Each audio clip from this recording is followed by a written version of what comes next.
ಒಂದು ಪುಸ್ತಕದಲ್ಲಿ ಏನಾಗಿದೆ ಅಂದ್ರೆ ದೇಶ ವಿಭಜನೆಗೆ ಕಾಂಗ್ರೆಸ್ ಕಾರಣ ಅಂತ ಒಂದು ಉಲ್ಲೇಖ ಆಗಿದೆ. ನಾವು ಸ್ಟೇಟ್ ಎಜುಕೇಷನ್ ಪಾಲಿಸಿ ತರ್ತೀವಿ ಅಂತ ಹೇಳಿದ್ವಿ, ಪಠ್ಯ ಪುಸ್ತಕ ಪರಿಷ್ಕರಣೆ ಮಾಡ್ತೀವಿ ಅಂತ ಹೇಳಿದ್ವಿ. ನೆನಪೈತಾ ನಿಮಗೆ? ನಾನೇ ಪ್ರಣಾಳಿಕೆ ಉಪಾಧ್ಯಕ್ಷ ಆಗಿದ್ದೆ. ಯಾಕೆ ಇದನ್ನು ಮಾಡ್ತೀವಿ ಅಂತ, ಇಂಥ ಬುದ್ಧಿಗಳನ್ನು ಇಂಥ ಚಿಂತನೆಗಳನ್ನು ಮಕ್ಕಳಿಗೆ ಕೊಡಬಾರ್ದು. ಯಾವಾಗಲೂ ಕೂಡ ದೇಶದ ಬಗ್ಗೆ ಒಳ್ಳೆತನ ಹೇಳಬೇಕು, ಬೇರೆಯವ್ರನ್ನ ದ್ವೇಷ ಮಾಡಿ ಹೇಳ್ತಕ್ಕಂಥದ್ದು. ಅದಕ್ಕೆ ನಾನು ಹೇಳಿದ್ದು, NEP-ಯಲ್ಲಿ ಏನಾಗ್ತದೆ, ನಿಮ್ಮ ಹಿಡಿತ ಬೇರೆಯವ್ರ ಕೈಗೆ ಹೋಗ್ತದೆ.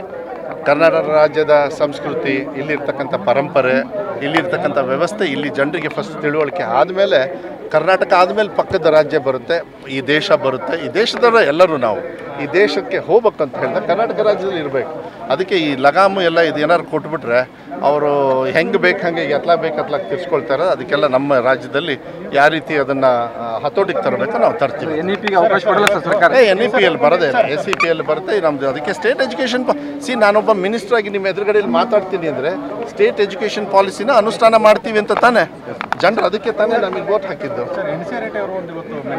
ಅದನ್ನೇ ಹೇಳಿದೆ, ಅದೇ ಹೇಳ್ತಾ ಇರೋದು. ಈ ಲಗಾಮ್ನ ಬೇರೆಯವ್ರಿಗೆ ಕೊಡಬಾರ್ದು. ಒಂದು ದಿವಸ ಕುವೆಂಪು ಯಾರು ಅಂತೇಳಿ ಬರುತ್ತೆ, ನಿಮ್ಮ ಮಹಾರಾಜರು ಯಾರು ಅಂತೇಳಿ. ನಾವು ಇಲ್ಲಾಂದ್ರೆ UP-ದು ಬೇರೆ ರಾಜ್ಯದ ನೋಡ್ಬೇಕಾದ್ರೆ ಫಸ್ಟ್ ನಮ್ಮ ರಾಜ್ಯದ ನೋಡ್ಕೋಬೇಕು.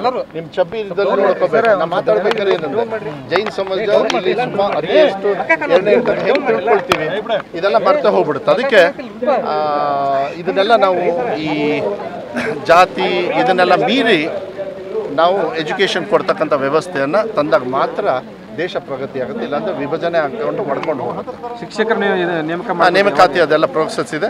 ಒಳ ಮೀಸಲಾತಿ ಆದ ತಕ್ಷಣ ಸುಮಾರು 16 ಅಲ್ಲ, ಒಂದು 17,000 ಬರುತ್ತೆ ಅನುದಾನಿತ ಶಾಲೆನೂ ಸೇರಿ. ಅದರಿಂದ ಭಾಳ ಸುಧಾರಣೆ ಅದಾಗಬೇಕು, ಆದಷ್ಟು ಬೇಗ ಆಗುತ್ತೆ ಅಂತೇಳಿ ವಿಶ್ವಾಸ.